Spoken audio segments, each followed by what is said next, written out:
Osman Paşa'nın yiğit insanları, gençlik kortejimiz, Gençlik Kolları Genel Başkanımız Cem Aydın'ın öncülüğünde Cumhuriyet Meydanı'nda gerçekleştirdiğimiz millet iradesine sahip çıkıyor buluşmamıza katılım sağlamışlardır.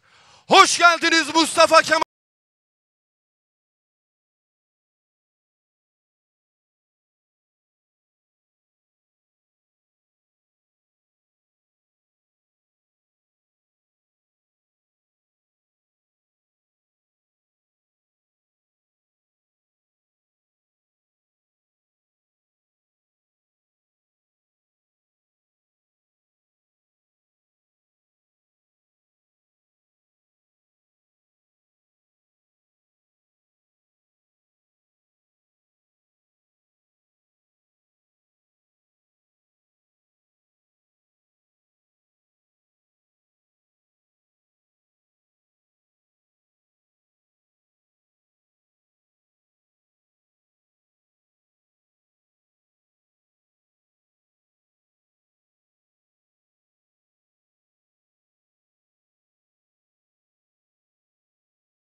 Paşa'nın yiğit insanları, Cumhurbaşkanı adayımız Ekrem İmamoğlu'nu yanınızda istiyor musunuz?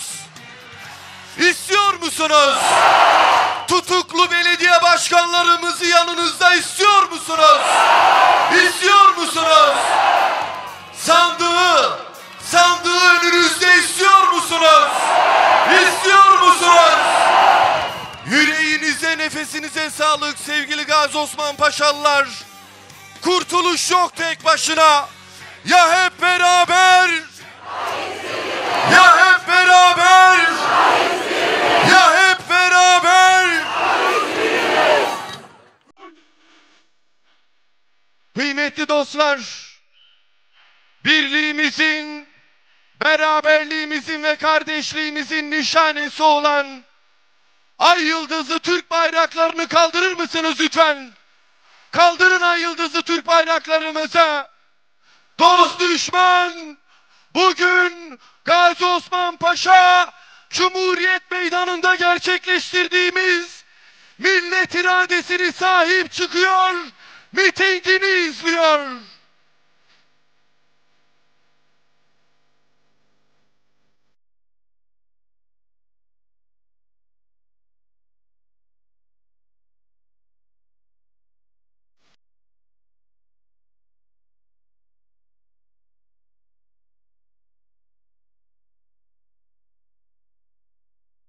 Sevgili dostlar, aramızda Cumhuriyet Halk Partisi'nin çok kıymetli genel başkan yardımcıları, parti meclis üyeleri, milletvekilleri, ilçe belediye başkanlarımız aramızda.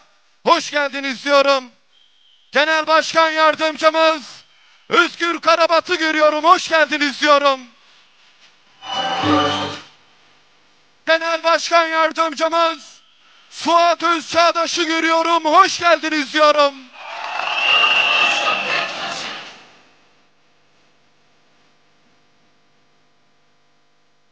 Sevgili dostlar, demokrasiye kastedenlere karşı geri adım atacak mısınız? Geri adım atacak mısınız? Saldırılara boyun eğecek misiniz? Boyun eğecek misiniz? Zulme boyun eğecek misiniz? Boyun eğecek misiniz?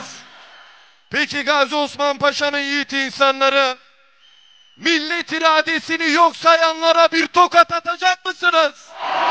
Bir tokat atacak mısınız? Bir tokat atacak mısınız?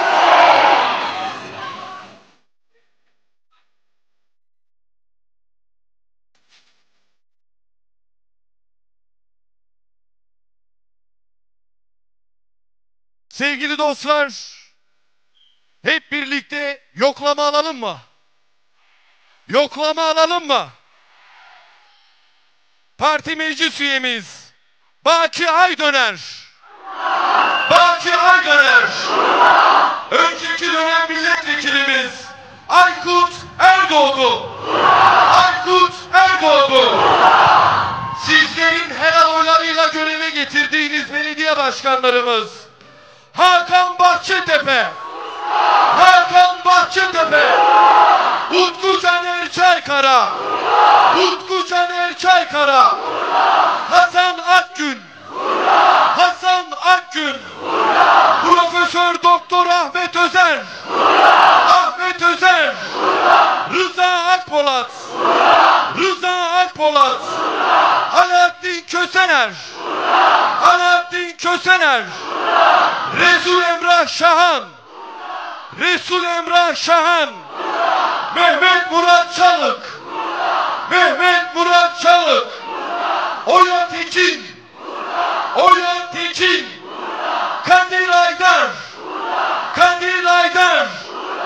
Cumhurbaşkanı adayımız Ekrem İmamoğlu. Ekrem İmamoğlu. Ekrem İmamoğlu. Bayrampaşa Belediye Başkanımız Hasan Mutlu aramızda. Hoş geldiniz diyorum.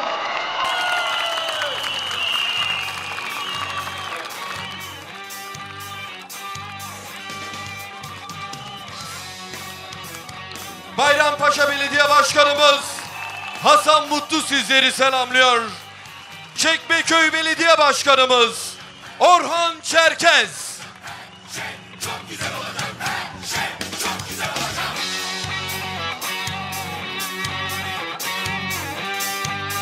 Ataşehir Belediye Başkanımız Onursal Adıgüzel.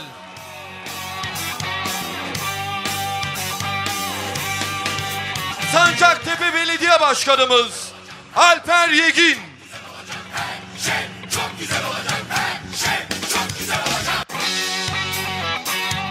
Kadıköy Belediye Başkanımız Mesut Kösedağ. Adalar Belediye Başkanımız Ali Ercan Akpolat. Beyoğlu Belediye Başkanımız İnan Güney. Çatalca Belediye Başkanımız Erhan Güzel. İstanbul'un muhafızları, ilçe belediye başkanlarımız sizleri selamlıyor.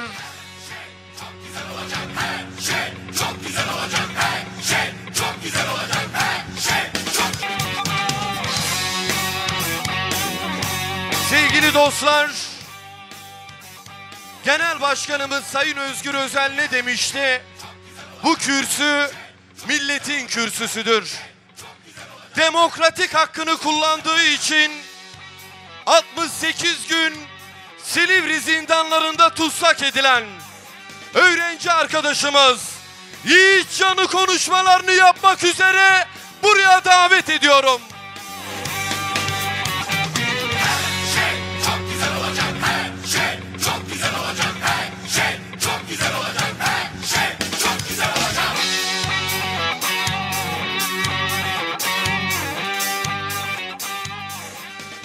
Merhaba İstanbul, merhaba Bağcılar. Ben Yiğitcan Kaplan. İstanbul'un seçilmiş belediye başkanımın tutuklanması ardından genel başkanımın özel abimin çağrısıyla gittim. Yasal hakkımı sizler gibi kullanmak amacıyla Saraçhane eylemine katıldım. Tek amacım İstanbul'u sizin gibi yüz binlerce gençler gibi İstanbul'a sahip çıkmaktı. Eve dönerken çevik kuvvetler beni kaba dayakla, sis bombalarıyla ve biber gazıyla ters kelepçeyle gözaltına alarak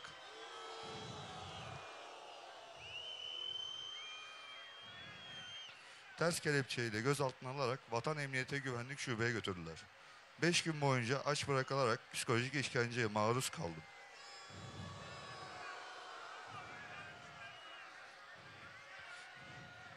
Daha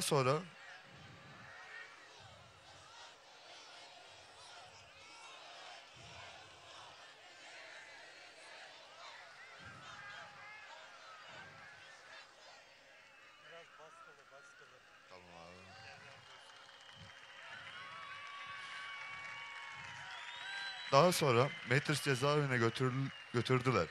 Ramazan bayramını bahane ederek hem bana hem benimle beraber 301 gence tatil diye kantini kapattılar. Bize su bile vermediler. Ailelerimizden elbiselerimizi almadılar. Daha sonra Silivri zindanına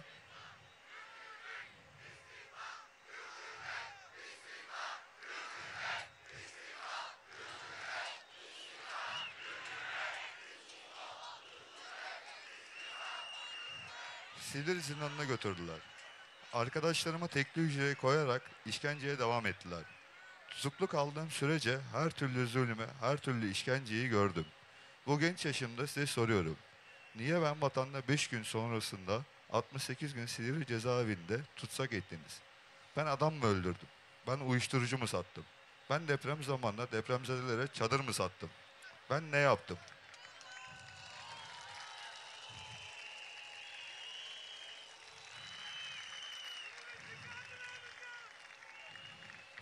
Çıkmaya niyet ettim diyorum.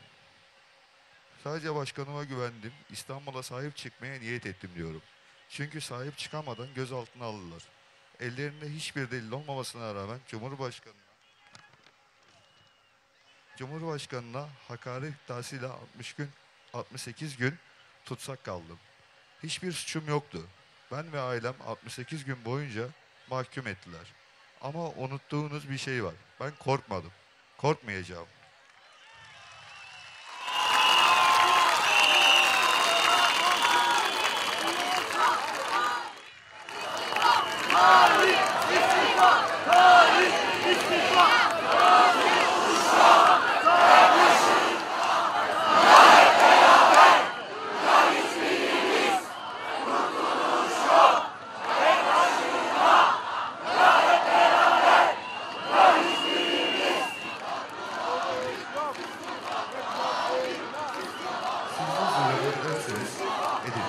Ben kaldığım yerden mücadeleme devam ediyor olacağım. İşte buradayım. Sizden korkmuyorum. Ve korkmayacağım.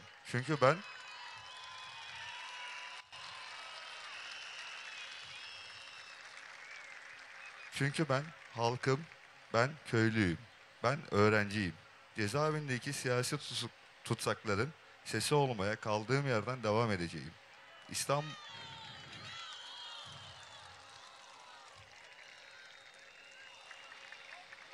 İstanbul benim, gençlerin geleceği. İstanbul size vermeyeceğiz. Vermiyoruz. Başta başkanım ve siyasi tutsaklar özgür kalana kadar mücadeleye devam edeceğim. Sizinle beraber.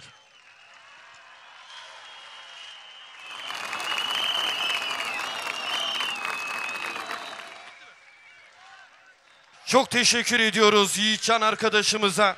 Yiğitcan arkadaşımızı kocaman alkışlar mısınız lütfen?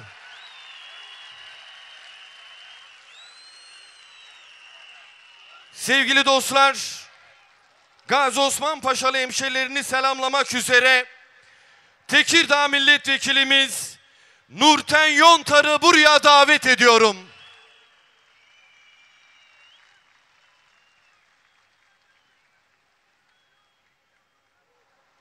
Komşunuz Tekirdağ Milletvekilimiz Nurten Yontar sizleri selamlıyor. Gençlik Kolları Genel Başkanımız Cem Aydın'ı buraya davet ediyorum. Gençlik Kolları Genel Başkanımız Cem Aydın sizleri sevgiyle, saygıyla selamlıyor.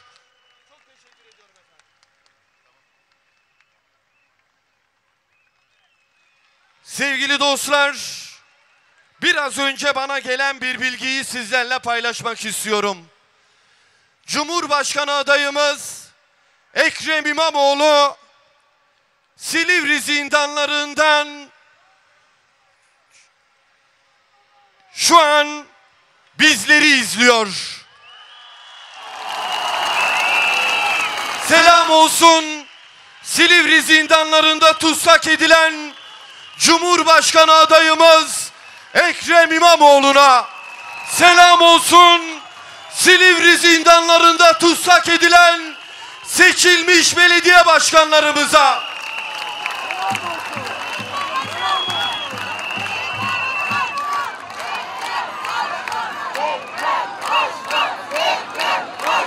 Kurtuluş yok tek başına. Ya hep beraber. Ya hep beraber. Ya hep beraber.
Sevgili Gazi Osman Paşalılar, sizleri selamlamak üzere Cumhuriyet Halk Partisi İstanbul İl Kadın Kolları Başkanımız Hatice Selli Dursun'u buraya davet ediyorum.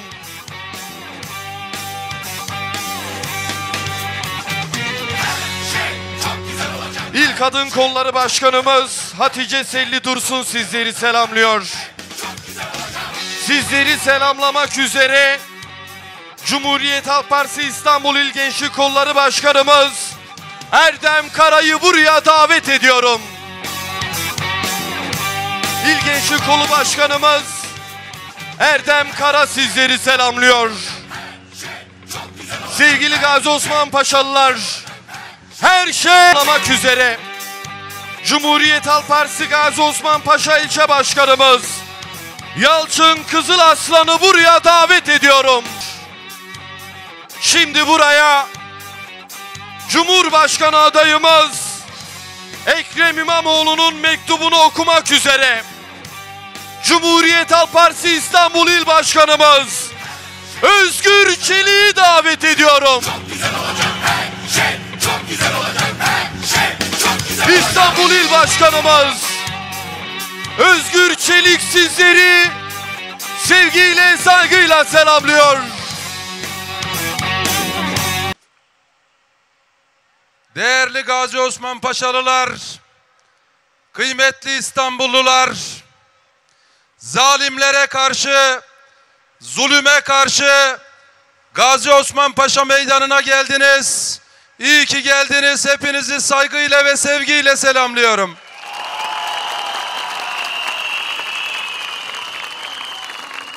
Sizlere Türkiye'nin umudu, Cumhurbaşkanı adayımız, İstanbul Büyükşehir Belediye Başkanımız Ekrem İmamoğlu'nun mesajını okuyorum.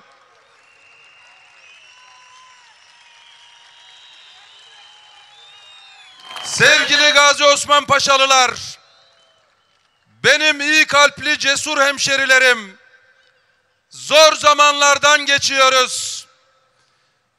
Milletin iradesi taarruz altındadır. Demokrasimiz hayatta kalma mücadelesi vermektedir.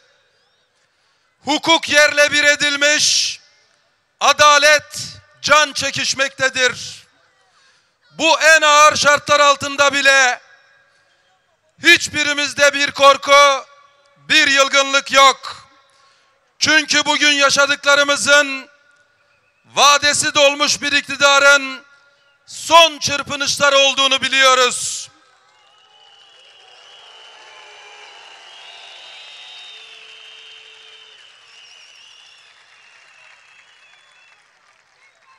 Onların millete veremeyecekleri hesapları var.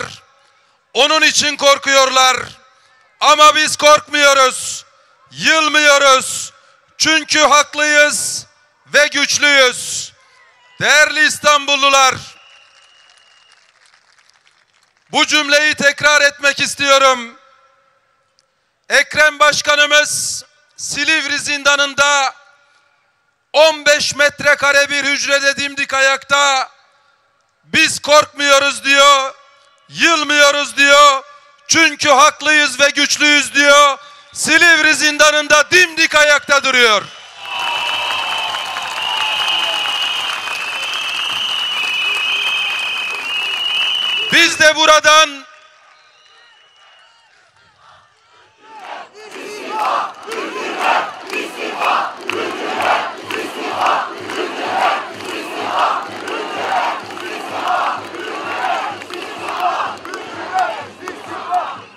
de buradan Silivri zindanına sesleniyoruz. 15 metrekare bir zindanda hücredeki yiğide sesleniyoruz. Biz de buradayız. Gazi Osman Paşa Meydanı'ndayız. Korkmuyoruz, yılmıyoruz, sinmiyoruz diyoruz.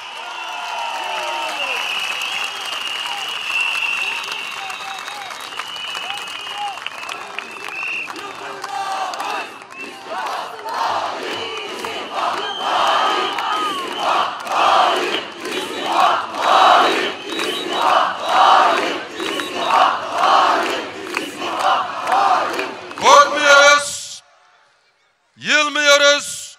Çünkü millete veremeyeceğimiz tek bir hesabımız bile yok. Gazi Osman Paşa Belediye Başkanımız Hakan Bahçetepe'nin de veremeyeceği tek bir hesap yok.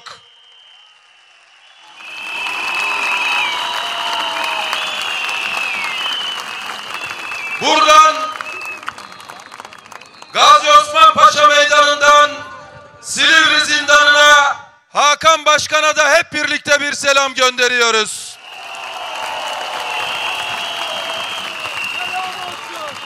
Ve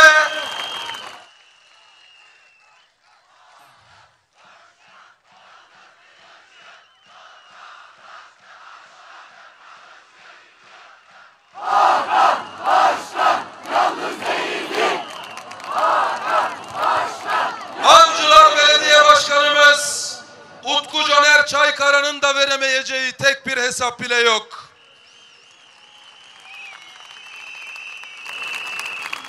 Hakan ve Utku bizim bir yıldır belediye başkanlığı görevini yürüten çok değerli genç arkadaşlarımızdır. Onların olmadığı gibi 30 yıllık belediye başkanı, yerel yönetimler duayeni, Büyükçekmece Belediye Başkanımız Hasan Akgün abimizin de veremeyeceği tek bir hesap yok.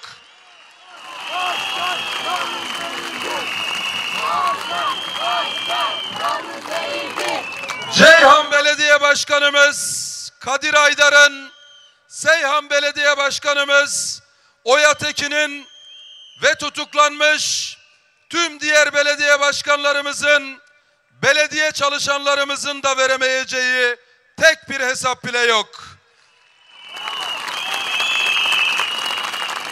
Bizler millet adına karar veren, bağımsız mahkemelerde yargılanmaktan gocunmayan, çekinmeyen insanlarız. Yeter ki amaç gerçeği ortaya çıkartmak, adaleti sağlamak olsun. Ama bugün bizi bağımsız mahkemeler değil, bir avuç iktidar sahibi ve onların medyası yargılamaya kalkıyor.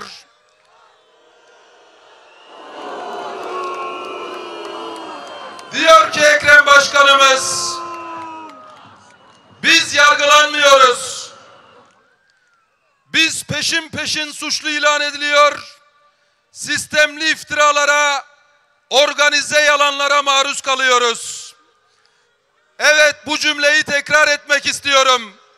Diyor ki Ekrem Başkanımız, biz sistemli iftiralara, organize yalanlara mahrum kalıyoruz. 78 gün önce Ekrem Başkanımızı tutukladılar. Ortada somut hiçbir delil yok. Maddi bir delil yok. 78 gündür insanlar tehdit ediliyor.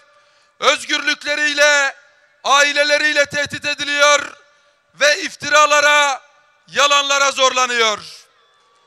Değerli İstanbullular, diyor ki Ekrem Başkanımız, biz yargılanmıyoruz. Biz bir daha asla seçim kazanamayacak bir avuç insan önümüzdeki seçimi kazanabilsin diye rehin tutuluyoruz. Bizim tutuksuz yargılanmamıza bile cesaretleri yok. Çünkü işimizi yapmamızdan korkuyorlar. belediyecilikte bizimle yarışamadıkları, millet bizi tercih ettiği için korkuyorlar. Bizim tutuksuz yargılanmamıza cesaretleri yok.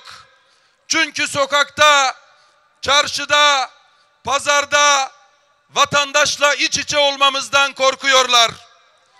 Bütün o yalanlarına, iftiralarına, milletin gözünün içine baka baka vereceğimiz cevaplardan korkuyorlar. Korksunlar. Milli iradeyle kavgaya tutuşanlar, milletin aksi istikametinde yürüyenler elbette ki korkacaklar. Millet bunları vicdanında mahkum etmiştir. Sandıkta da mahkum edecektir. Sandık gelecek, herkes yaptıklarının hesabını verecek. Evet, tekrar ediyorum. Sandık gelecek, herkes yaptıklarının hesabını mutlaka verecek. Ve o gün geldiğinde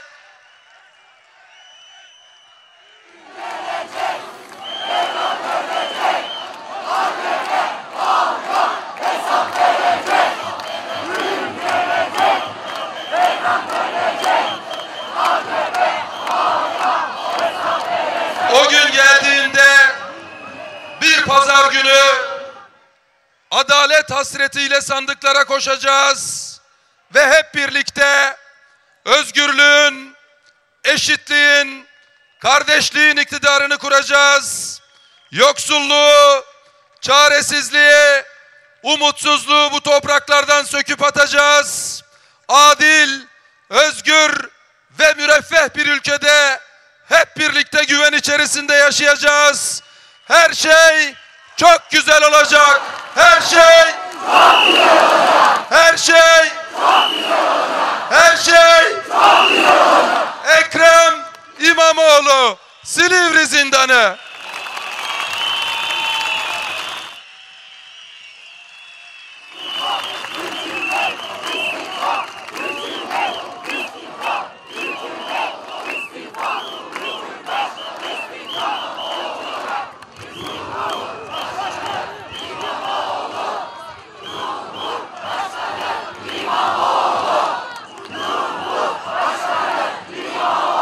İstanbullular, kısaca bir iki duygumu sizlerle paylaşmak istiyorum. Tam 217 gündür Esenyurt'la başladılar. 19 Mart darbe girişiminde İstanbul Büyükşehir Belediyesi ile devam ettiler. Ve 3 gün önce Hakan Başkan'ın da içerisinde olduğu yol arkadaşlarımızla devam ettiler. 217 gün önce bir iftira at kurtul düzeni kurdular. Hiçbir somut delil olmadan, hiçbir maddi delil olmadan belediye başkanlarımızı, cumhurbaşkanı adayımızı, meclis üyelerimizi tutukladılar ve 217 gündür iftiralardan, yalanlardan, karalamalardan medet ummuyorlar. Cezaevlerinde İnsanları özgürlükleriyle tehdit ediyorlar, birikimleriyle tehdit ediyorlar, çocuklarını görememekle tehdit ediyorlar, iftiraya, yalana, karalamaya zorluyorlar. Bu iftira at kurtul düzeninde etkin pişmanlık demek iftiracılık demektir. Bu düzeni hep birlikte değiştireceğiz. Şunu da söylemek isterim. Bu iftiraat düzenini, kurtul düzenini hayata geçirirken insanlara psikolojik işkence yapıyorlar. Önce insanları Vatan Caddesi'nde, Emniyet Müdürlüğü'nün bodrum katında, uyuşturucu kokusunun içinde, pislik içinde,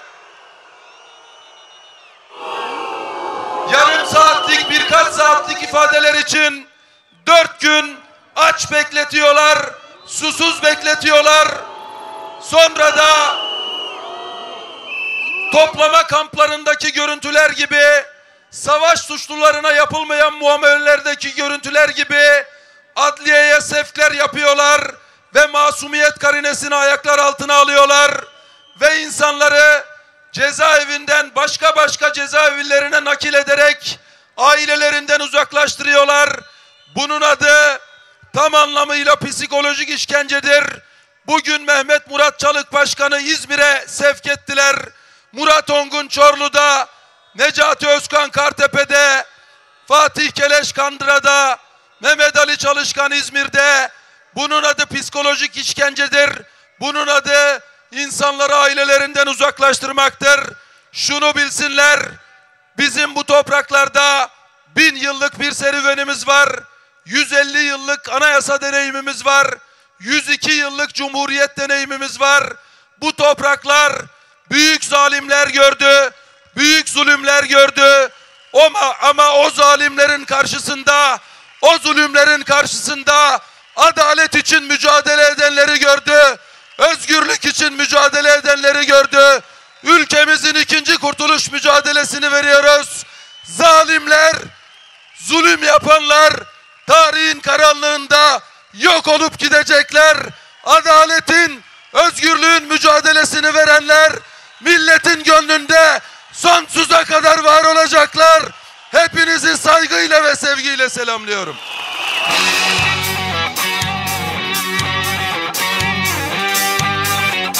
İstanbul İl Başkanımız Özgür Çelik'e çok teşekkür ediyoruz. Gazi Osman Paşa'nın yiğit insanları, sizler 31 Mart 2024 yerel seçimlerinde sandığa gittiğinizde o tertemiz ellerinizle oylarınızı kullandınız. Gazi Osman Paşa'nın şu tertemiz ellerini gösterir misiniz lütfen? Gösterin tertemiz ellerinizi. Sizleri selamlamak üzere komşunuz, Gazi Osman Paşa'nın evladı, belediye başkanımız Hakan Bahçetepe'nin kıymetli eşi Gözde Bahçetepe, kıymetli annesi Aynur Bahçetepe ve babası Kazım Bahçetepe'yi davet ediyorum. Çok güzel olacak, her şey çok güzel olacak, her şey çok güzel olacak. Hakan Başkanımızın kıymetli eşi, kıymetli annesi ve babası sizleri selamlıyor.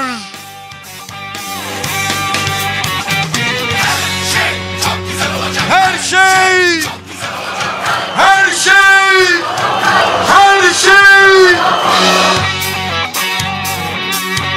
Sizler onu çok yakından tanıyorsunuz, Gazi Osman Paşa'nın yiğit insanları. Ablanız, kız kardeşiniz, Cumhurbaşkanı adayımız Ekrem İmamoğlu'nun kıymetli eşi Dilek Kaya İmamoğlu'nu davet ediyorum.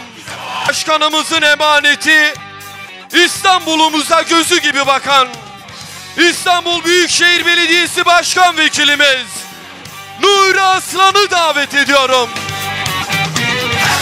İstanbul Büyükşehir Belediyesi Başkan Vekilimiz Nuri Aslan sizleri selamlıyor. Gazi Osman Paşa'nın yiğit insanları, sizleri çok ama çok daha fazla bekletmeden şimdi ben buraya huzurlarınıza 19 Mart darbesine karşı durarak milletin iradesini bir avuç insana teslim etmeyen, gücünü milletten alan Türkiye'nin kararlı ve cesur lideri Cumhuriyet Halk Partisi'nin Genel Başkanı Özgür Özel'i davet ediyorum.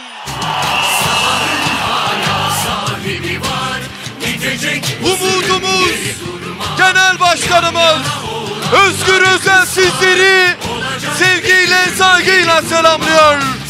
İlginize, sevginize teşekkür ediyor.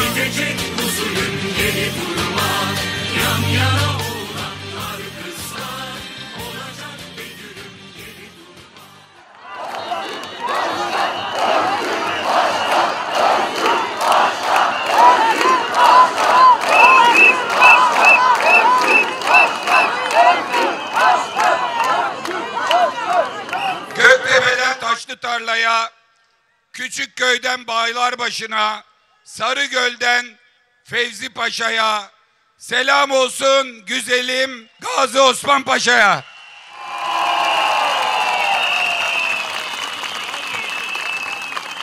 Bugün buraya Silivri cezaevinden geldim.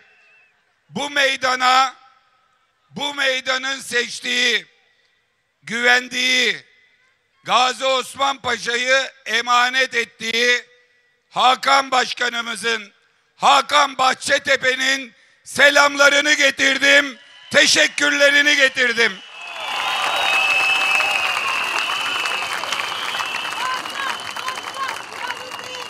Trabzon'dan, Ardahan'dan, Bitlis'ten, Sivas'tan, Giresun'dan, Erzurum'dan, memleketin dört bir yanındaki güzel şehirlerimizden kalkıp gelmiş atalarının, babalarının ya da kendi yolculuğunun sonunda alnının terinin karşılığını almak için gelmiş buralara yerleşmiş, memleketi denince burnu sızlayan ama yüreği de Gazi Osman Paşa'da atan güzel emekçi kardeşlerim, hepinizi saygıyla selamlıyorum.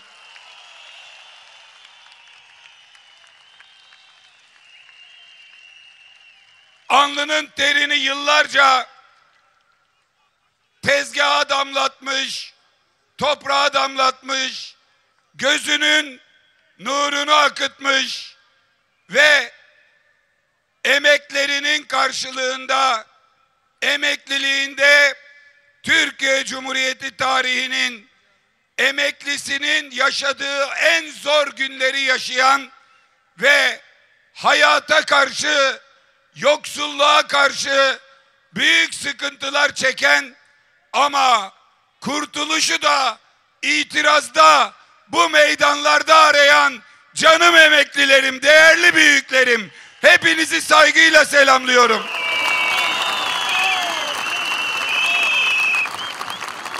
Burada çok sayıda sendikanın, çok sayıda siyasi partinin ve örgütümüzün yelken bayrakları var. Onların her birisi güç katıyorlar bu meydana. Ancak meydanın arkası da bana böyle el sallayarak artık kurumsal kırlangıçları, yelkenleri indirelim, genel başkanla bir göz göze gelelim diyor. Her birinize teşekkür ediyorum ayrı ayrı. Büyük alkış kurumsal katılım gösterenler için, partiler için. Göz gözeyiz, göz gözeyiz. Ya camiye doğru çekiliyor, lütfen, lütfen, ya da iniyor hemen. Bak gözünün içine bakıyorum, indir onu, yardımcı olun, yanındakiler indirin. Sonra yan taraftan şey yapın. Cumhuriyet Halk Partisi ilçe örgütleri, gördüğüm ilçe örgütü gözüme girmiyor, sözümü dinlemedi diye kalacaksınız aklımda. Hemen, hemen. Yol açın hemen. Yelken geçiyor bakın buradan, bir değerli siyasi partimiz. Yanları açılabilirler kimsenin önünü kapatmamak kaydıyla. Bizim ilçe örgütleri tamamı indiriyorsunuz. Hiç görmüyorum. Kenara geçme yok. Kenara geçme misafir partilere var sadece. Bak adını söylemeyeceğim, herkes kaldırır. Karşı taraftan o güzel ilçemiz. İndiriyorsun hemen bak. Sana bakıyorum. Sana bakıyorum. Bir alkış alalım bakalım bütünüyle.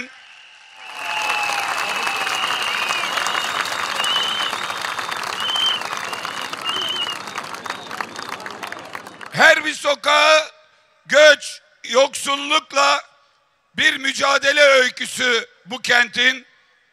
80'lerde tankerlerde su sırasına girmiş çocukların fotoğrafları, kıt kanaat bütçesiyle evladını mühendis çıkaran babaların, anaların hikayeleri, memleketten getirdiği erzakla çorbayı kaynatanların, sofrayı donatan anaların mücadelesi, hem fabrikaya hem açık öğretime giden genç işçilerin hikayeleri, yeri 3 kez değiştirilen Salı Pazarı'nın sabır taşı olmuş esnafının dirençli mücadelesi, Gazi Osman Paşa'ya yürekten bir merhaba.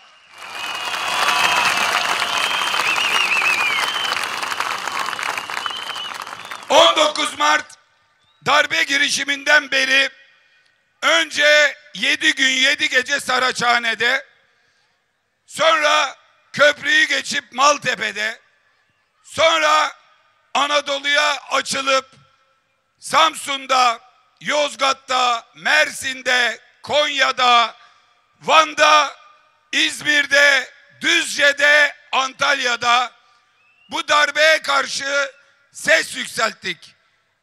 Madem ki Saraçhane bir çarşamba başladı, bir hafta boyunca direndi, darbeyi püskürttü, kayyımı püskürttü.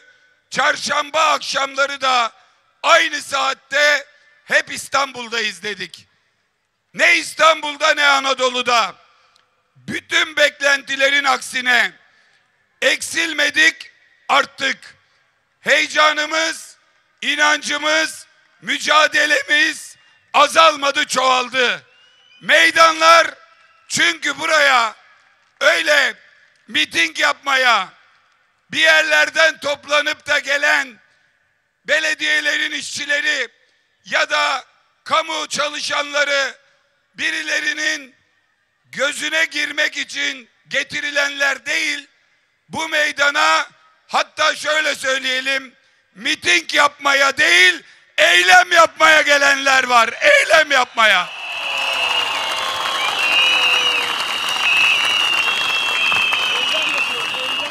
Bu meydan Ekrem Başkan'ın, tüm belediye başkanlarımızın, meclis üyelerimizin, bürokratlarımızın, onların onurlu mücadelelerinin, bileklerini bükemeyenlerin yargı sopasıyla bileklerini kırmaya çalışanların karşısında onlara inanan, güvenen, onlara kefalet koyan, onlar için mücadele eden, eylem yapan milyonların temsilcileri var karşımda.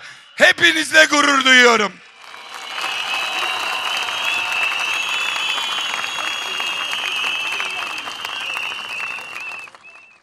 Yazın başında, uzun zaman sonra, havaların bu kadar müsait olduğu bir zamanda, eşinle, dostuyla, arkadaşıyla, ailesiyle, sevgilisiyle değil de burada omuz omuza bir mücadeleye, bir eyleme ve İstanbul'un iradesine, kendi iradesine, Türkiye'nin demokrasisine, Gazi Mustafa Kemal'den emanet sandığa, seçime sahip çıkan her birinize minnet duyuyorum, teşekkür ediyorum. Mustafa Kemal'in askerleriyiz. Mustafa Kemal'in askerleriyiz. Mustafa Kemal'in askerleriyiz. Bu mücadelenin başarıya varıp varmaması bir tek şeye bağlı. Bir tek şeye. Bu meydan, bu inancı, bu enerjiyi ve bu mücadele azmini muhafaza ettikçe, her hafta bir başka meydandaki bir başka mücadeleye, buradan kıvılcım oldukça, umut oldukça, ne yaparlarsa yapsınlar, ne Hakan Başkanı, ne diğer belediye başkanlarımızı, ne Ekrem Başkanı asla yenemeyecekler. Kötülük kaybedecek, iyilik kazanacak.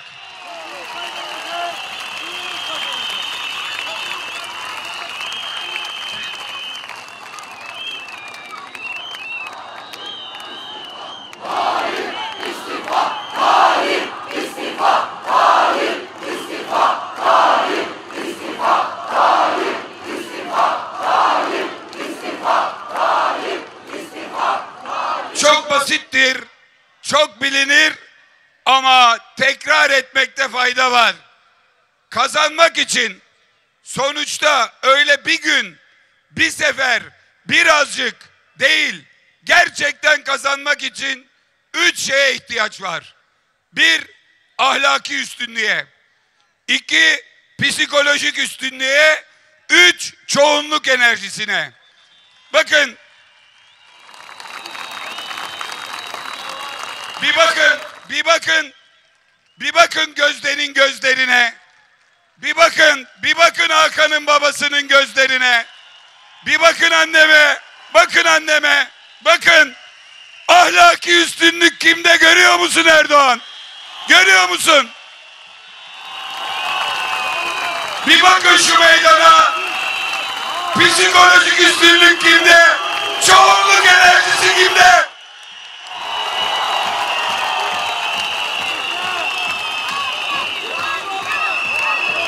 Elbette biz kazanacağız.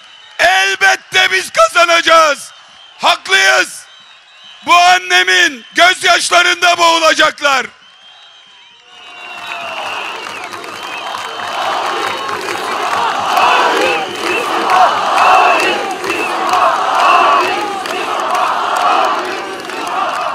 Hakan 37 yaşında genç bir siyasetçi.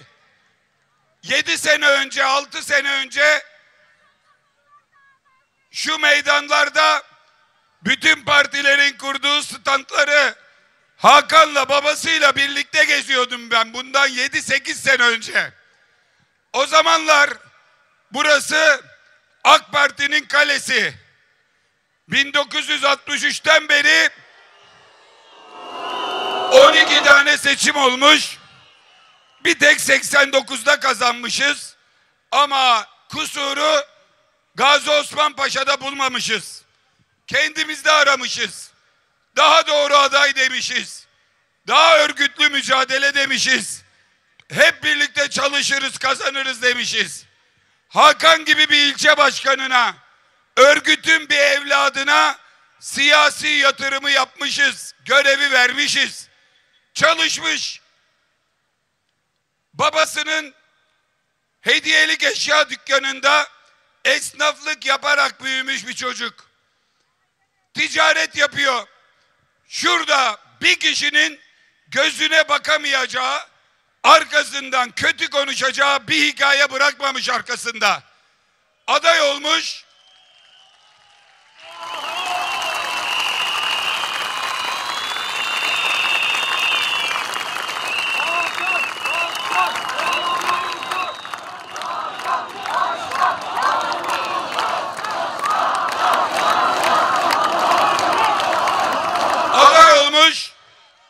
Aday olmuş, seçime girmiş, arkadaşının arabasıyla kampanya yapmış, yoksul mahalleleri tek tek gezmiş, sorunları bildiğini söylemiş, nasıl çözeceğini anlatmış. Seçim kampanyasında arkadaşından partililerinin verdikleri şahsi araçlarıyla kampanyayı götürmüş. Tıkandığı yerde eşinin kolundaki bileziği satmış, parti için kampanya yapmış.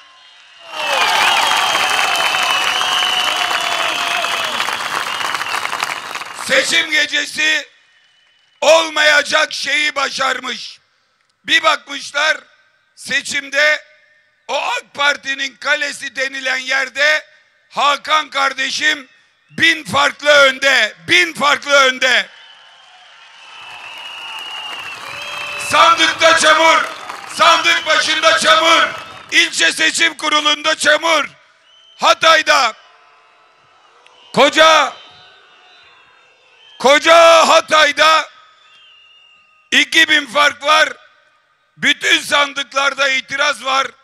Birini saydırmayanlar Gazi Osman Paşa'da 100 kere sandık saydırdılar. 100 kere sandık saydırdılar.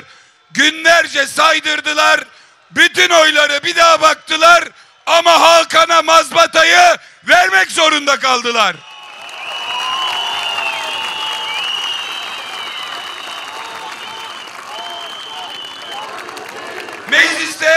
Mecliste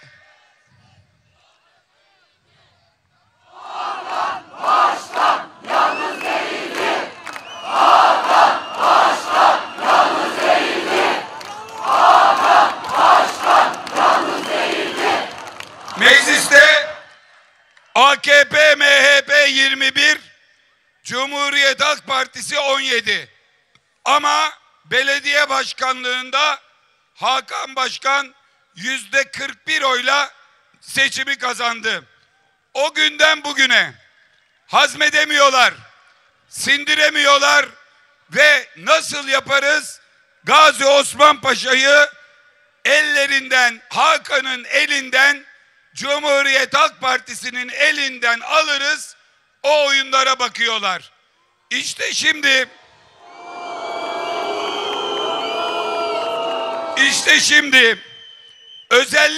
özellikle Gazi Osman Paşa'daki durumu bir açık anlatmak lazım.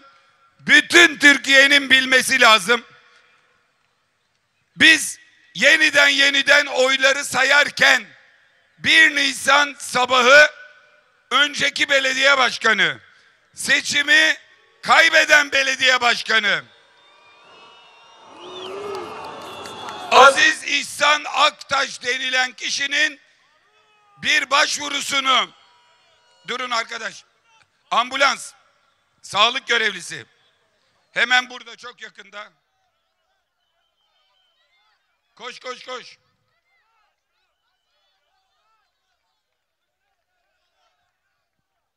Hemen burada, hemen.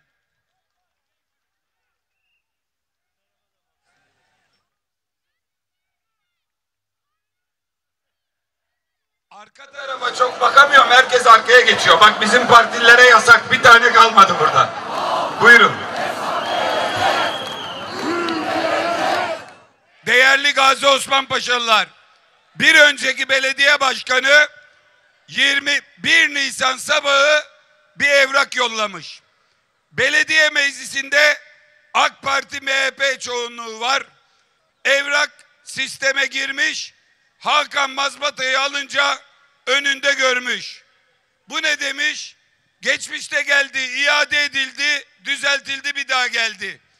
Belediye meclisinde Haziran ayında bu başvuru eski belediye başkanının belediye meclisine yolladığı AK Parti ve MHP'li bütün belediye meclis üyelerinin de oy verdiği kararla bu Aziz İhsan Aktaş'ın hepinizin bildiği benzin istasyonundaki yerle ilgili karar çıkmış. Hakan'ın belediye başkanlığı döneminde başvuru yok. Yapılan işlem yok. Meclise gitmiş. Mecliste AKP, MHP'nin 21'inin de oyuyla meclisten geçmiş. Şimdi dur anlatayım. Beşiktaş belediye başkanımızı tutukladıkları bu dosyada bu Aziz İhsan Aktaş'a diyorlar ki iftira at, seni serbest bırakalım. Ben dedim ki ya olacak iş mi? Aziz İhsan Aktaş o dosyada suç örgütü lideri itiraf ederse itiraf eder. Örgütü o kurmuş. Nasıl çıkar dışarıya gider? Sen anlat. Çünkü maksat Gazi Osman Paşa Belediyesi için kumpas kurmak ya. Aziz İhsan Aktaş demiş ki ben belediye başkanına şu kişi ortağım kanalıyla söyledim. Ortağım bir aracı kullanarak belediye başkanına rüşvet verdi. Ne zaman verdi? Olay olduktan 6 ay sonra verdi. Başvuruyu başka belediyeye yapıyor. Sevki yapıyorlar. AK Parti MHP geçiriyor. Hakan 6 ay sonra olmuş bitmiş işin göya rüşvetini alıyor. Bugün Hakan benim önüme de koydu. Avukatı da koydu. İtiraz dilekçesinde de konacak. Gerekirse alacağım onu. Türkiye'de kime göstermek gerekiyorsa tek tek göstereceğim. Şöyle yapmışlar. Bir dinle. Alkışlama dinle. Şöyle yapmışlar. Bu savcılıktaki kumpasçılar Hakan'ın bas kaydıyla iftiracının ortağının bas kaydını koymuşlar. Güya aynı istasyondan çekince sen berabersin demek diye kabul ediyorlar. 3 gün, bir yılda 3 gün aynı bazdan bir araya gelmişler. Adam diyor ki bu ikinci kişi aracılığıyla rüşvet verdi. Bu 2 gün görüştüler. 3. günde rüşveti aldılar. İddia bu. Gerçek ne? Diyor ki bir kez belediyeye hayırlısı olsuna iş adamları geldiğindeki grup hariç belediye dışında bir kez göz göze geldiysem, yan yana geldiysem, el sıkıştıysam 10 metre 20 metre mesafeden göz göze geldiysem beni Taksim'de asın diyor Hakan. Taksim'de asın.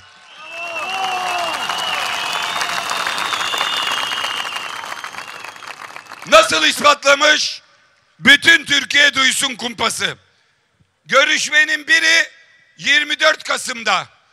Hakan çıkardı videosuyla, sosyal medya paylaşımıyla. Dedikleri dakikada Hakan, isimleri var da 3 ayrı okulda yan yana, 3 ayrı okulda 24 Kasım kutlaması için öğretmenlerin yanında, o baz istasyonuna 1 kilometre mesafede, bu kişinin benzin istasyonu da 500 kilometre mesafede. O okul, o benzin istasyonu aynı baz istasyonundan çekiyor. Bir diğerinde kapalı pazar yeri açtınız mı? Açtınız. O kapalı pazar yeri o benzinliğe 700 metre ya. Kapalı pazar yerinin açıldığı programın saatinde beraberdiler diyor aynı bazda. Çünkü benzin istasyonu bir tarafta, pazar yeri bir tarafta. Biraz öncekinde okullar da arkasındaydı. Yine bir diğerinde üniversite öğrenci değişimi programını ziyarete gitmiş. Aradaki mesafe 850 metre. Bakın kumpas şu. Baz raporunu alıyorlar. İftira attıkları adamın bazıyla Hakan'ın bazının çakıştıklarını fosforluyorlar. Ben bugün buna geldim, çantayla rüşvet verdim diyor. Ne görüntü, ne kayıt,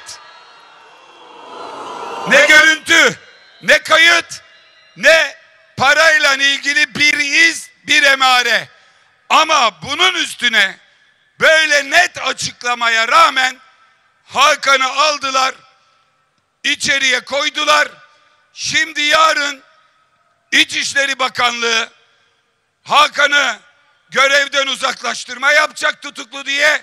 Sonra bunlar gidecekler belediye meclisine. 18 AK Partili, 3 MHP'li 21 kişi Hakan'ın yerine belediye başkan vekili seçecekler. Kumpası gördünüz mü?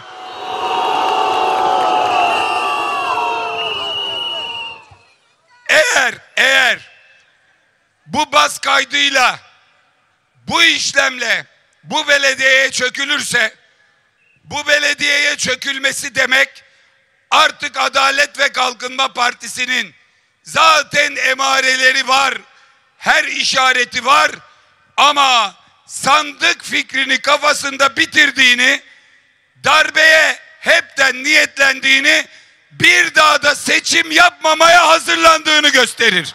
Bu kadar. Şimdi bu darbecilere buradan, bu meydandan şunu söylemek istiyorum. Gazi Osman Paşa bir karar verdi. Pırıl pırıl bir evladını seçti. Ona bazdan kumpas kurup da siz bu belediyeyi Gazi Osman Paşalı'nın elinden alır, sarayın emrine verirseniz Gazi Osman Paşa'nın 2 eli yakanızdadır, canınızı okuyacaktır. Doğru mu? O zaman buradan Gazi Osman Paşa'daki bütün AK Partililere sesleniyorum. Bütün AK Partililere sesleniyorum. MHP'lilere sesleniyorum. Eğer mertseniz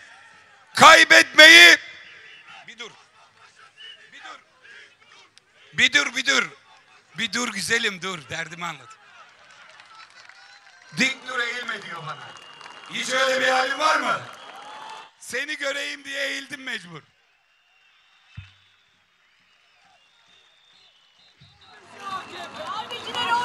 Bağırılacak zaman bağırın, dinlenecek zaman dinleyin ki Hakan'ın derdini Türkiye'ye anlatıyoruz. Buradan Gazi Osman Paşa'nın bütün AK Partili, MHP'li güzel insanlarına sesleniyorum. Bakın, yıllarca yarıştık, siz kazandınız. 47 yıl bu parti ikinci parti oldu. Suçu kendimizde aradık. Bir kere partiniz ikinci parti oldu. Gazi Osman Paşa'yı kaybettiniz. Ele, yabana kaybetmediniz ki, düşmana kaybetmediniz ki, buranın bir evladına, hepinizin tanıdığı, beğendiği, saydığı, sevdiği bir evladına kaybettiniz.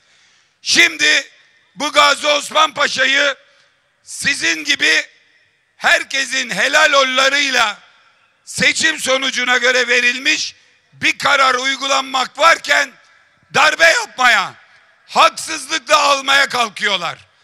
AK Parti'nin, MHP'nin oy verenleri, üyeleri, belediye meclis üyeleri buna yol verirse, buna alet olursa, buna sessiz kalırsa kusura bakmayın.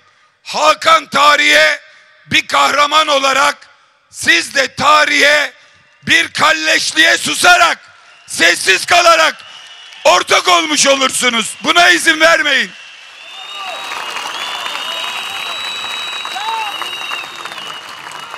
Siyaseten yenin. Gelin yine yenin. Hep söylüyorum. Bu Gazi Osman Paşa'da AK Parti gençlik kolları var. Adı Ak Gençlik. Ak Gençliğe sesleniyorum. Bakın Tayyip Bey 23 yıldır maç yapıyoruz. O kazanıyor. Kupayı alıyor. Şeref turunu atıyor. Balkon konuşmasını yapıyor. Hiçbir problem yok. 23 yıldır. 23 yılın sonunda geçen sene kaybetti. Biz kazandık. Hakan kazandı. Şimdi Tayyip Bey topu almış. Sinirli sinirli eve doğru gidiyor. Sorun ona. Deyin ki, dede nereye gidiyorsun? Niye topu bırakmıyorsun? Ver, alın elinden. Biz oynarız deyin. Ey Ak Gençlik. Topu dededen alırsan, sahaya dönersen, maça çıkarsan, belki bir maç kaybedersin, 2 maç kaybedersin ama kendinin de partinin de onurunu kurtarırsın, onurunu.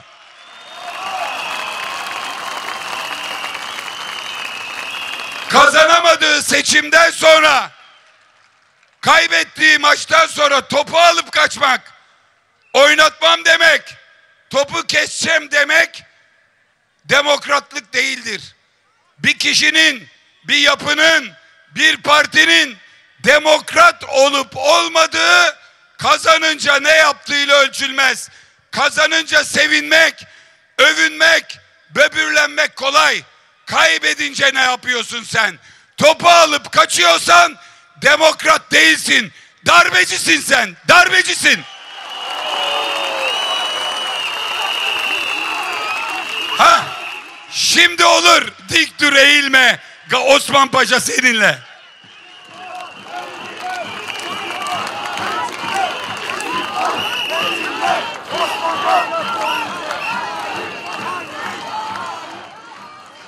Son sözüm, bu konuya dair son sözüm. Çünkü ben bu meydana eylem yapmaya geldim ama Hakan'ın şahsiyetine, onuruna, kişiliğine yapılan saldırıyı anlatmaya da geldim. Şimdi Hakan'a sabahleyin gelmişler, operasyonu yapmışlar, sonra görüntüleri servis ediyorlar. Ben de izliyorum. TRT ve birçok yandaş kanal. Ekranda kocaman kırmızı Gazi Osman Paşa Belediyesi'ndeki gizli kasaya ulaşıldı. Görüntüde kocaman bir kasa, içinden habire dolar çıkarıyorlar. Allah muhafaza, bunları tanımasam ben de inanacağım. İnsanın anası inanır, kardeşi inanır. Çünkü altta, yukarıda Hakan'ın resmi, altta Bayrampaşa, Gazi Osman Paşa Belediyesi'nin kasası bulundu. Habire çıkarıyor doları. İçime kurt düştü. Hemen aradım il başkanımızı, avukatlarımızı. Dedim ne olmuş Gazi Osman Paşa'da?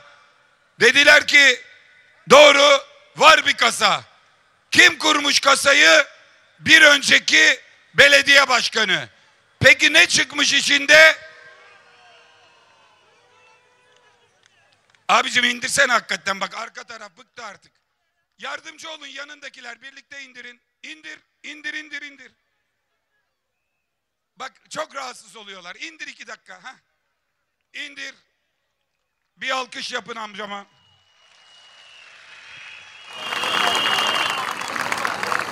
İndirin abi, deminki gibi indir onu.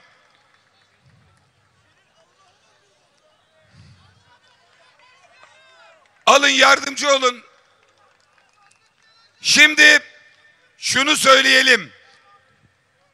Dediler ki arama tutanağında ne var dedim. Ne var biliyor musunuz? Bir belediyenin resmi mührü var kasadan çıkan. Bir de belediye teslim alındığında yapılan sunum var. Hard disk var. Şifresiz, içinde de hiçbir şey yok. Para yok. Dolar yok. Euro yok. TRT'ye soruyoruz. Ya nasıl bu görüntüyü koyuyorsun? Stok video diyor. Eldeki görüntülerden kullandık kasa deyince diyor.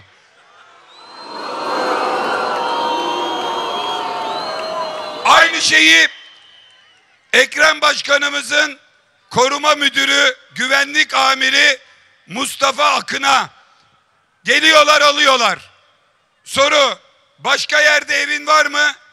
Var diyor. Giresun'da, Eynesil'de, Sisli Yayla mı? Sisler Yaylası mı? Sis Dağı'nda, Eynesil'de bir küçük evim var yaylada diyor. Oraya da gidip bakıyorlar. Mustafa Bey'in evinde arama yapılırken Sis Dağı'ndaki yayladaki evden diyorlar ki kasa var. Mustafa Bey'e soruyorlar. Diyor ki 3 harflilerden birinden almış.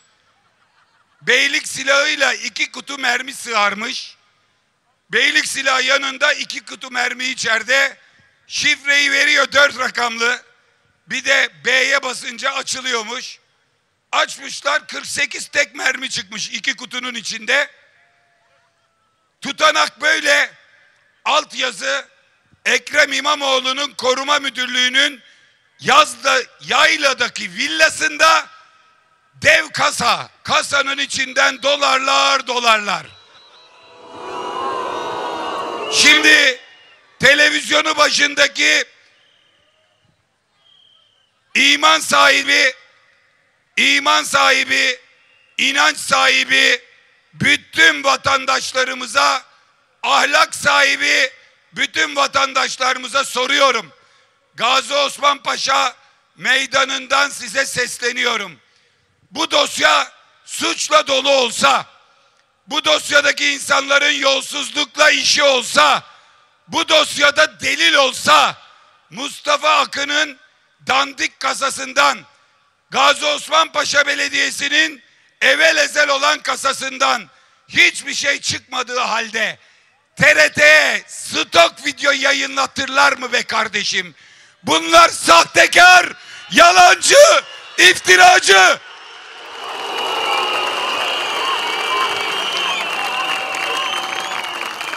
Her kelimesi iftira, her kelimesi. Ve buradan soruyorum, bu kul hakkıyla öbür dünyaya nasıl gideceksiniz ya? Nasıl gideceksiniz öbür tarafa? Nasıl vereceksiniz bunun hesabını? Burada açık açık açık söylüyorum. Tayyip Erdoğan, Ekrem Başkan'ı yenemeyeceğini gördüğü için Hakan Başkan'dan bir daha Gazi Osman Paşa'yı alamayacağını bildiği için Ekrem Başkan'a da Gazi Osman Paşa'ya da darbe planlamıştır. Görevlendirdiği kişiler darbeyi asker üniformasıyla değil, savcı cübbesiyle yapmaktadırlar. Bu darbeye direneceğiz. Bu darbeye direnmeye var mısınız? Mücadeleye var mıyız? Kazanacak mıyız? Korkuyor muyuz? Korksunlar mı? Biz kazanacağız. Biz kazanacağız. Biz kazanacağız.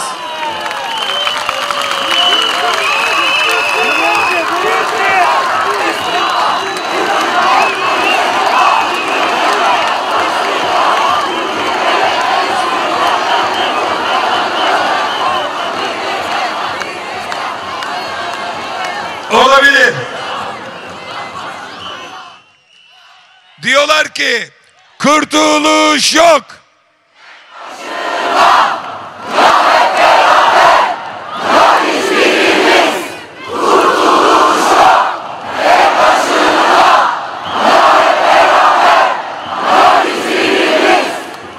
Harikasınız. Siz böyle oldukça Hakan'ın da Ekrem Başkan'ın da sırtını yere getiremeyecekler.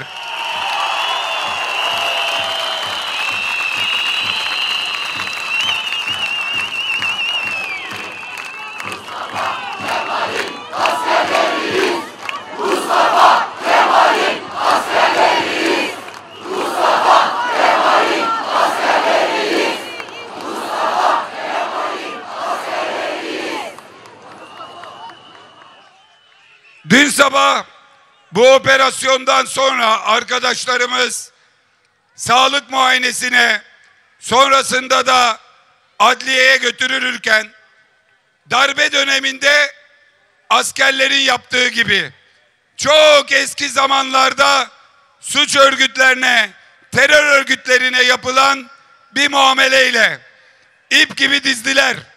Yaş sırasına, kıdem sırasına göre dizdiler. İki kollarına birer polis verdiler. Kamerayı çalıştırdılar. Teker teker önünden geçirdiler. Arkadaşlarımızı kolunda polisle itibarsızlaştırmaya çalıştılar. Buradan şunu söyleyeyim. Dün o görüntü Türkiye'yi belki 60, 70, 80 yıl geriye götürmüştür. O görüntü darbecilerin yaptığı, millete kafa tuttuğu, millete senin seçtiğini değil benim kolumdan tuttuğumu görüyor musun diye millete kafa tutmaktadır.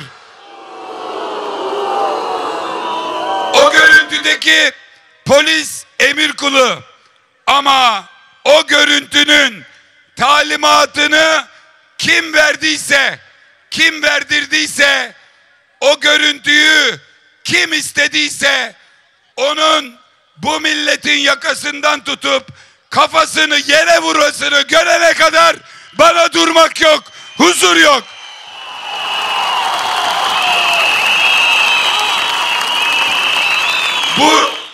O videoyu çektirenlerin bu millete burnunu yere sürttüreceğim böyle, böyle, böyle.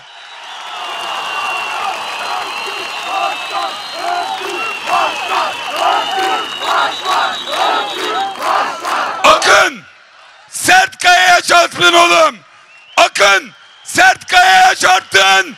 Sert kayaya çarptın.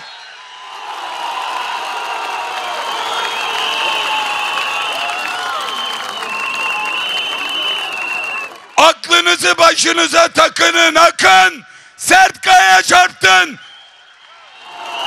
Bir daha görmeyeceğim. O haysiyetsizliği bir daha görmeyeceğim. Görmeyeceğim. Görmeyeceğim.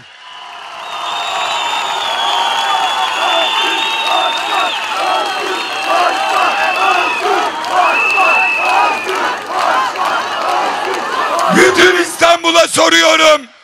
Bütün İstanbul'a soruyorum.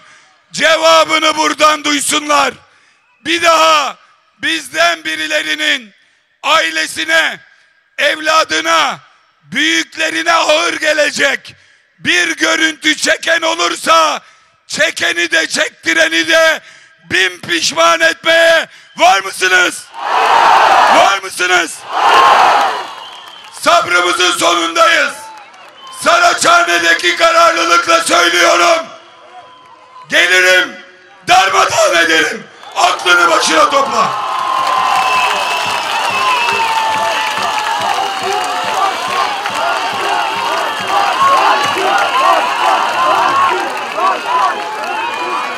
Efendi gibi geliyoruz.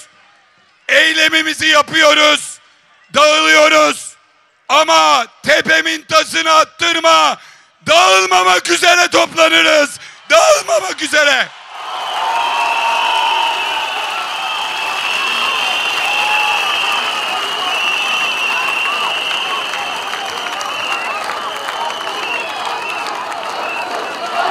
Erdoğan. Buradan Sayın Erdoğan'a da söylüyorum. AK Parti'de kafası çalışan kim varsa, aklını başına alacak kim varsa söylüyorum. Buradan sonra bu işin sonu kötü. Alın bunu buradan. Alın. Alın.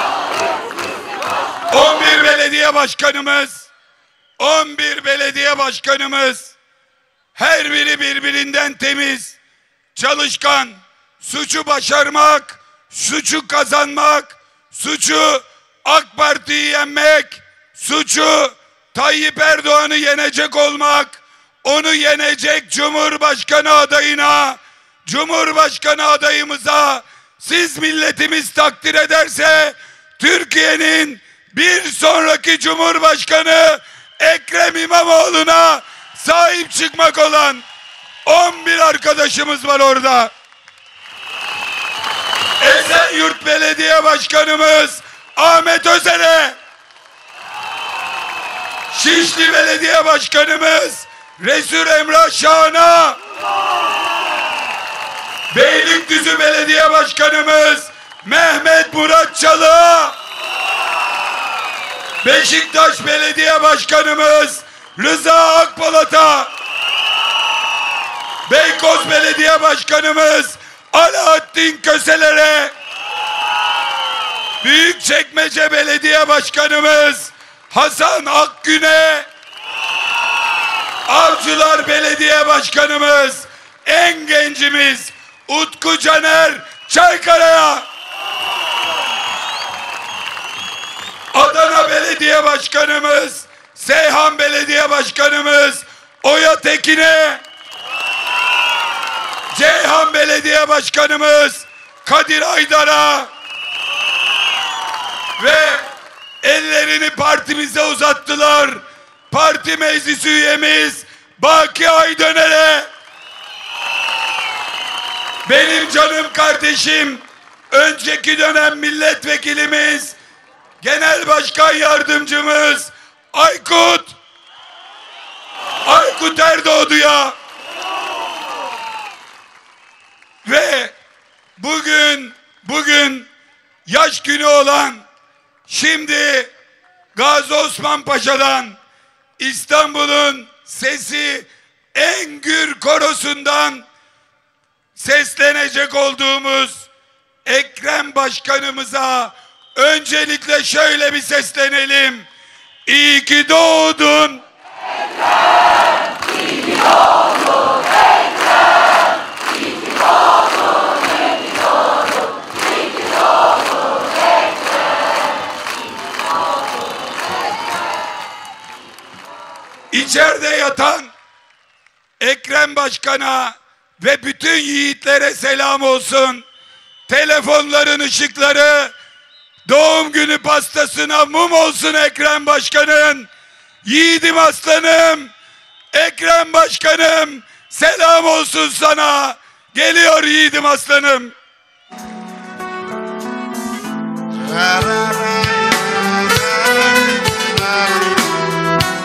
Memleketim, şu sığlanın ufak tefek yolları, ağrıdan sızıdan tutmaz elleri.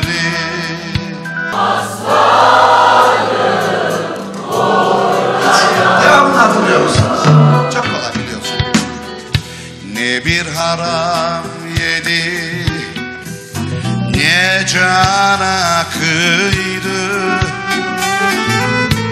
ekmek kadar temiz, su gibi ayrı. Bir daha. Haram yedi, ne cana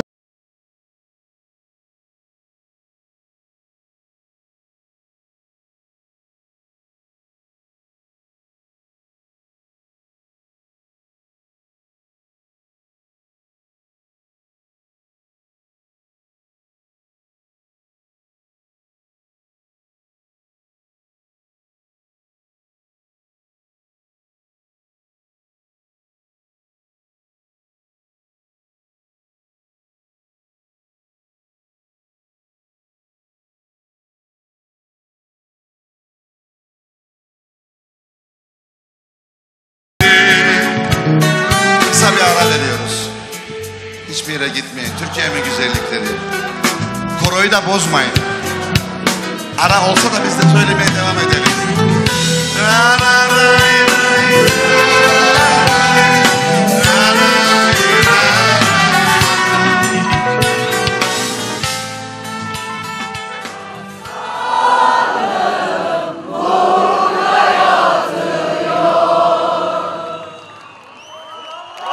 Harikasınız.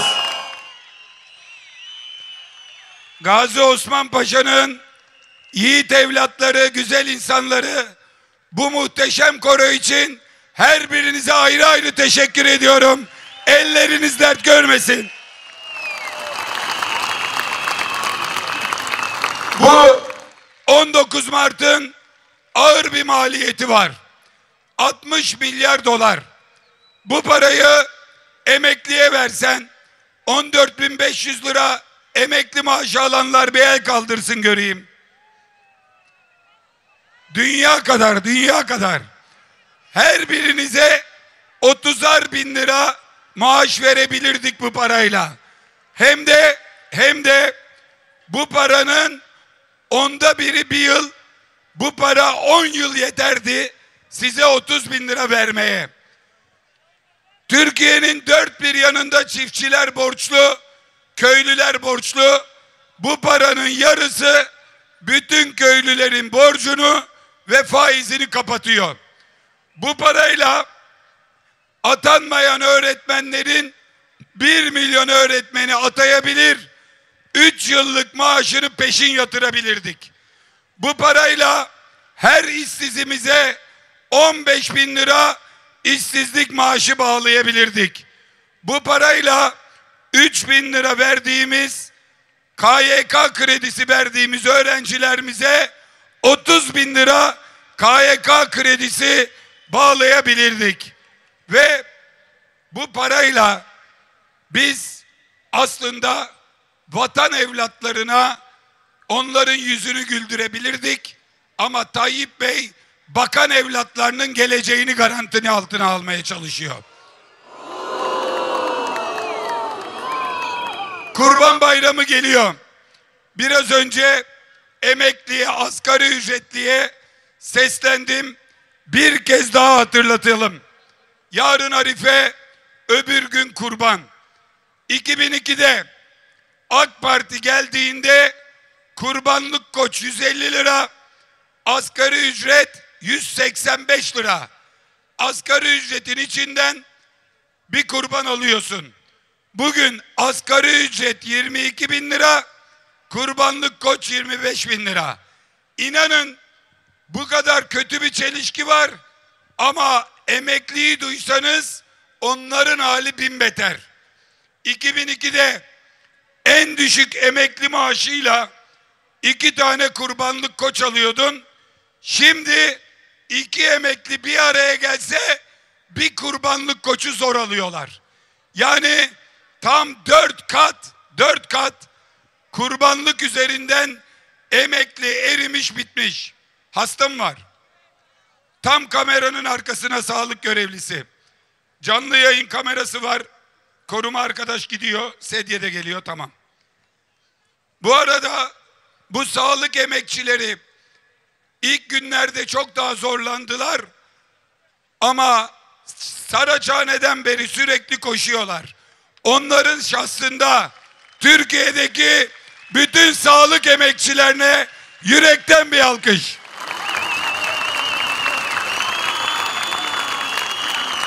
Şimdi bayramda emekliler 4.000 lira emekli ikramiyesi alacak.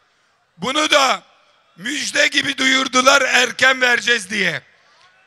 2018'de ilk çıktığında bu 1.000 liraydı emekli ikramiyesi ve tamına iyi bir koç satın alıyordu. Şimdi 4.000 lira oldu. Emsal koç 25.000 lira oldu. İlk verildiğinde bir kurbanlık koç alan ikramiye şimdi koçun bir butunu zor alıyor. Koca bir koyunu emeklinin Kurban Bayramı'nda sofrasından çalanlara yazıklar olsun, yazıklar olsun. Buradan tüm İstanbullulara, tüm Türkiye'ye Ekrem Başkan'ın bir selamı var. O da ben de hepimiz bu sene kurbanlık bağışını İstanbul Vakfı'na yaptık. Halen daha herhangi bir yere gücü olup da kurban kesmek ya da bağışlamak isteyenlere Ekrem Başkanımız İstanbul Vakfı'ndan mutlaka kurbanlık bağışını bekliyoruz. İstanbul'da geçen yıl olduğu gibi bu büyük dayanışmayla boğazından kurbanlık et geçmeyen kimsenin kalmaması için hepinizden dayanışma bekliyorum.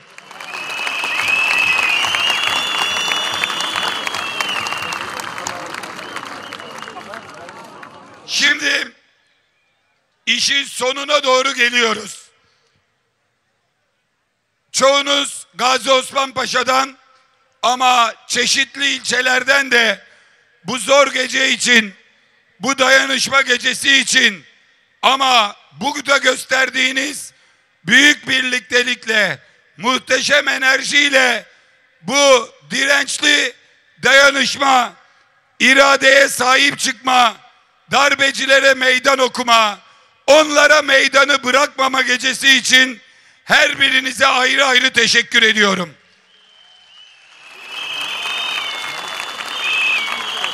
Bu yüksek enerjili meydandan asgari ücretlilerin bir beklentisi var. Tüm sendikalara, konfederasyonlara gittik. Herkes haklısınız diyor, iyi ki söylediniz diyor. Ama bu mücadeleyi hep birlikte sahiplenmemiz gerekiyor. Tayyip Erdoğan seçimden önce asgari ücrete, enflasyon çift taneli oldukça yılda 4 kere ayarlama demişti.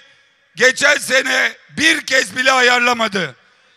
Verilen zam TÜİK rakamlarına göre, TÜİK ne demek? Tayyip'i üzmeyen istatistik kurumu. Bu rakamlara göre bile verilen zam eridi. Enflasyon canavarı asgari ücretlinin zammını yuttu, emeklinin zammını yuttu. Şimdi hep beraber bu asgari ücrete, Temmuz ayında bir zam alma, ara zam alma zamanıdır.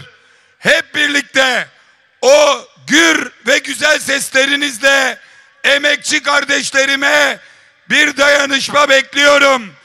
Ara zam hakkımız. Ara zam hakkımız. Söke söke alırız. Ara zam hakkımız. Söke söke alırız.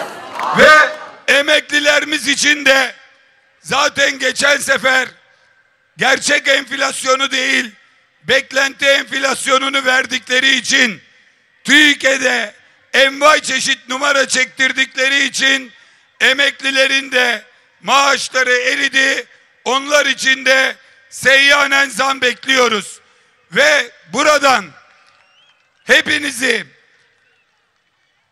bugün tamamlanan, Ensar Başkan da buralardaydı, örgütlerden sorumlu genel başkan yardımcımız, Türkiye'deki 191 bin sandığın 180 binden fazlasına, hani seçim yaklaşırken soruyorsunuz ya, sandık görevlileri hazır mı diye. Bakın, Ensar Başkan seninkiler hazırmış. Gazi Osman Paşa'da sandık görevlilerini göreyim. Hepsine bir alkış, örgütümüze bir alkış. 181 bin sandıkta atamalar tamam. Sandık görevlisi seçim sabahı 5'te kalkıp da göreve gitmeyecek artık. 180 bin kişilik ordumuz her hafta, her ay görev ve aynı zamanda antrenman yapacak, tatbikat yapacak. 180 bin kişilik sandık görevlisi ordumuzun ilk görevi, kendi sandıklarındaki 300-350 vatandaşa tek tek ulaşarak imza verip vermediğini sormak, imzaları tamamlamak. Ordu hazır, görev hazır, hedef belli. 20 milyon imzaya doğru yürüyoruz. 27 milyon imzayı tamamlayacağız. Ayrıca Türkiye'deki 51 bin mahalle, köy ya da mezranın 47 binine mahalle temsilcisi atamış durumdayız. Köy temsilcisini atamış durumdayız. Mahallenizin temsilcisini ve sandığınızın görevlisini her birinize SMS yoluyla bilgilerini ulaştıracağız. Onlarla tanışın. WhatsApp gruplarına dahil olun. Verilen görevleri alın. Cumhuriyet'in 2. yüzyılında 2. Kurtuluş Savaşı'nın neferleri olarak mücadeleye destek verin.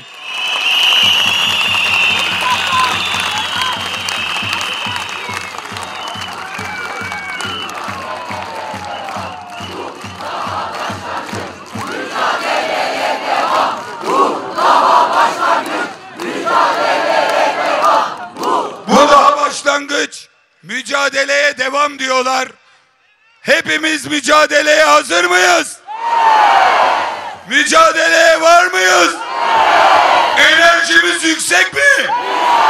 İnancımız tam mı? Kazanacak mıyız?